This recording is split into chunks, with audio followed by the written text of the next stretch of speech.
Hello, I'd like to welcome everybody to Inside the Avatar Studio. My name is Kevin Feenan, or in Second Life, I'm also known as Phelan Coramel. I'm the founder of Rockcliffe University Consortium, and with us today we have Fleep. And Fleep, I apologize, I always get your last name wrong, and I just realized I should probably have double-checked it. Fleep Tuque? Fleep Tuque. Tuque, like a Canadian. Excellent, I love it. Yes, exactly. And Fleep is with the, actually both Fleep and Andrew are both with the University of Cincinnati. And we have Andrew Hughes with us as well, who not only is a professor with the University of Cincinnati, but also is the CEO of Designing Digitally.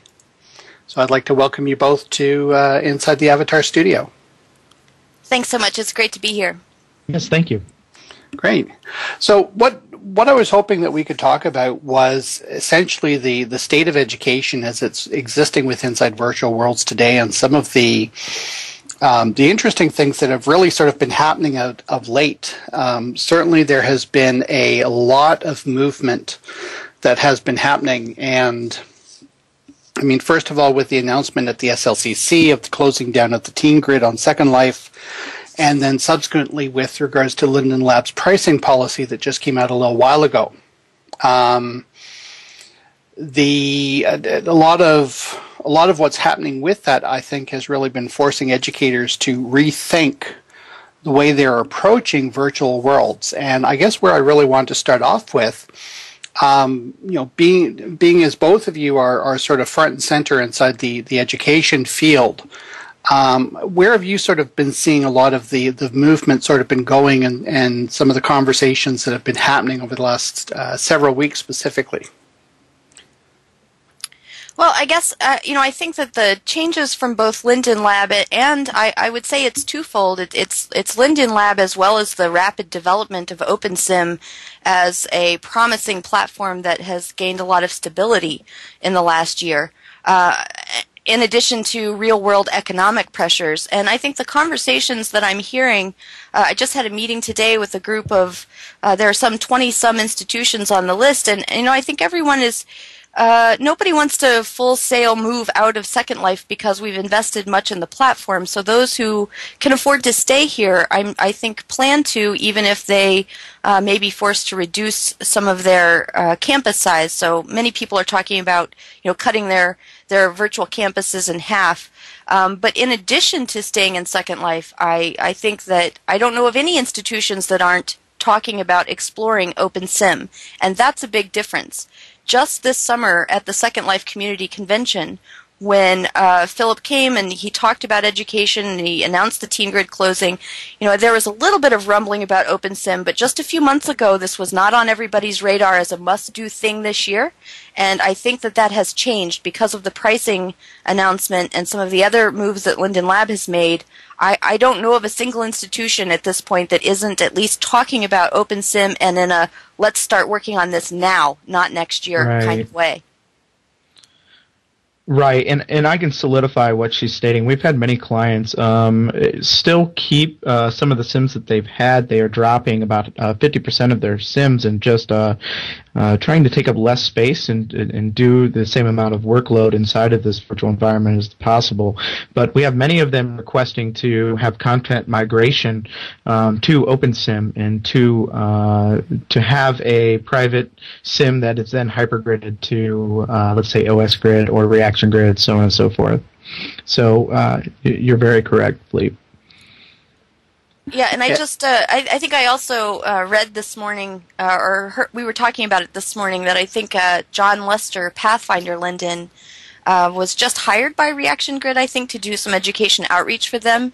So I think in terms of where are people moving, the grids that I'm hearing most frequently mentioned, those who are sort of standing up their own test grid to just play around are connecting to Open OS Grid because it's easy to sort of connect to them openly. But if they're moving or looking for a hosted solution, they're moving to Reaction Grid and Jocadia's Grid, actually, if you know Joe K from Australia. Yeah, I mean, I know it's one of the, we're doing it pretty much exactly the same thing here at Rockcliffe. I mean, we are planning on making a move to one or more. I mean, we're not necessarily looking at necessarily going to just one OpenSim environment. We may open up sort of like a satellite campus in different areas. But I mean, we're sort of in a different boat. We're sort of dependent a lot on the social network sort of being there. And as you said, I mean, the social network right now is sort of being spread to the four corners of the metaverse. So for us, it's a fairly important thing to know where the social connections, the social organizations going. But for other groups, I mean, when you're talking from the University of Cincinnati standpoint, and we were fortunate that we got to hear a little bit from the people at Purdue a couple of days ago at our open house. But I mean, from the University of Cincinnati standpoint, what are the advantages that they're seeing in terms of going to an OpenSim environment? As you said, I mean, this is very, very quick in terms of how people are looking at this. And I guess one of the things that I'm wondering about is when you're dealing with a closed social network, which tends to happen in a university setting. I mean, you're essentially bringing a social network with you, right? You're not sort of going there because there's a social network already there. From a strategic standpoint, from a tactical standpoint, what are you guys thinking about in terms of the type of benefits that you're looking at from an OpenSim environment? Well, I think there are a couple of different things that we're considering. First of all, I think the content, the ability to develop content that we know will be portable to other places is very important, because one of the things we've realized, of course, as have many of us, right, we've all invested thousands and thousands of man-hours in developing the spaces and builds and learning objects and avatars and all of the content that we've spent years creating in this grid, in Second Life, that now we, at this point can't take out. And while I know there have been lots of criticisms about educators taking advantage of free content, of course we use free content and purchase content, but we've also developed our own things as well. And our island is a mishmash of things that we've created as well as things that others have created. And one of the issues that we're one of the benefits of using OpenSim is if we develop our content in our own grid, then of course we will be able to export that content wherever we want. So that's one thing. And of course the other big issue is cost. Certainly after yesterday's election, in Ohio anyway, there was a Republican landslide, and the reports are that this is going to result in really severe budget cuts for education. So coupled with Linden Lab's pricing policy change and what looks like a tightening political climate in the real world, we simply have to justify literally every penny we're spending. And when we have a 4SIM campus in Second Life right now, and we will, of course, lock in the reduced rate that Linden Lab offered. So we'll be able to pay in advance for a couple of sims, but we're definitely going to reduce our land holdings here because we had one sim that was basically a development space for us to practice, for our faculty to play around.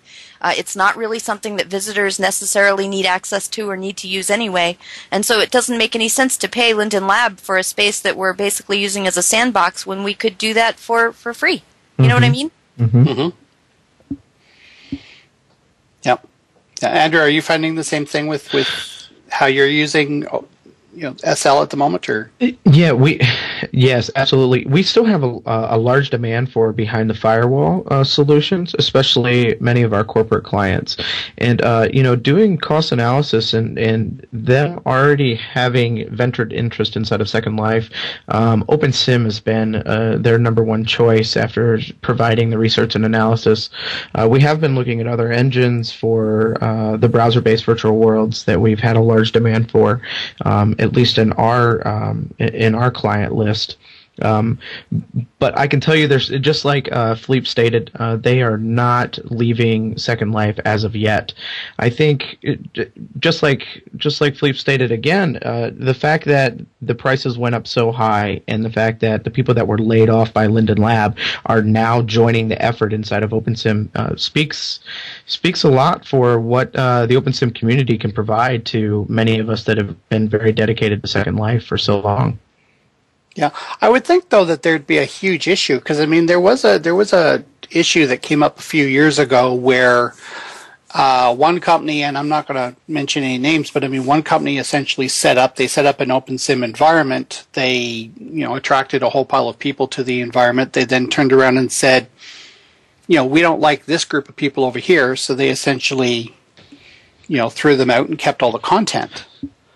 Right? I mean, these OpenSim environments are, in some cases they're being run by one or two people that don't necessarily have the breadth of business experience that some public education or any type of public organization may be looking for in terms of management expertise and the ability to manage a sustainable ongoing enterprise.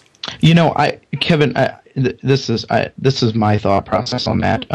If you look at the way that web hosting is done, you can look down the street and look in your local neighborhood and find someone who's probably hosting a few websites. But then there's large companies such as GoDaddy, 1&1. We all know of the large web hosting companies, and basically the way that OpenSim has presented itself is it can be hosted by a plethora of people, and they could all be small companies or very large companies. It really comes down to your preference and what you're going to feel most comfortable as a consumer in investing your data and your hosting with. Yeah, and I think that universities in particular are going to have choices, and it's going to come down to where your institution is in the exploration of virtual worlds as an educational platform. I think that those who are sort of latecomers to the game may still opt with Second Life because Linden Lab is an established company. It's got the largest user base. It has the largest content repository. I think at this point, the folks that I've been talking with, you're faced with the problem, right? Do you have the technical ability?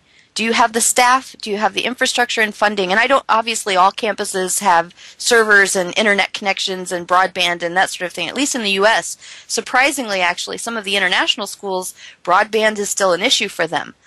So hosting their own sims or connecting to a larger grid if they're running the sims themselves can be a problem. But I think most U.S. institutions, bandwidth isn't the issue. It's the staff problem. Can you justify to your dean or to your department head that it's worth paying a system administrator to run the system for you? And I think some schools, don't have those resources available. And so, I think the big question, at least one of the things that I'm concerned about, is the education community in Second Life started early, and we had a number of communication tools, not just in-world groups that we've all joined, but the sled list and other tools outside of Second Life that kept us sort of in a cohesive group so that we were able to communicate and share with one another our resources, our builds, and that made Second Life very attractive. One of the things that I'm worried about is someone in the local chat mentioned diaspora, and I think that that's a really apt word. I'm somewhat concerned that if everyone sort of flies off to the four corners of the metaverse and everyone's working on their own grid and their own content and doing their own thing, and we lose some of that cohesiveness, I worry that there will be a lot of recreating of the wheel and a lot of wasted time, resources, and money, as well as losing the opportunity, even with hypergrid. I think that some people are mistakenly thinking OpenSim is a magic bullet that's going to replace Second Life, lock, stock, and barrel, and at least my experience is that is not the case. While OpenSim has certainly really developed in leaps and bounds in the last year, it's still not as stable, and if you go with a hosted solution, you don't know necessarily who the grid operator is, and I think that there are still technical challenges. For example, they just upgraded OpenSim to the 0.7 version, and the hypergrid 1.5 isn't compatible with the previous version, so it won't be as easy, for example, for me to take my students on a virtual field trip. I'll have to check and see if the place that I'm going is, compatible with my version of OpenSim and my version of hypergrid, and that's not even, bringing up the issue of the viewers, which, of course, there are many different viewers out there as well. So I think we're in a really interesting point in time. I don't know that there's any consensus yet on where exactly everyone is going, what exactly the OpenSim distribution they're using, or even what viewer we'll all be interacting with. I think it's still kind of an open question right now. Well, it's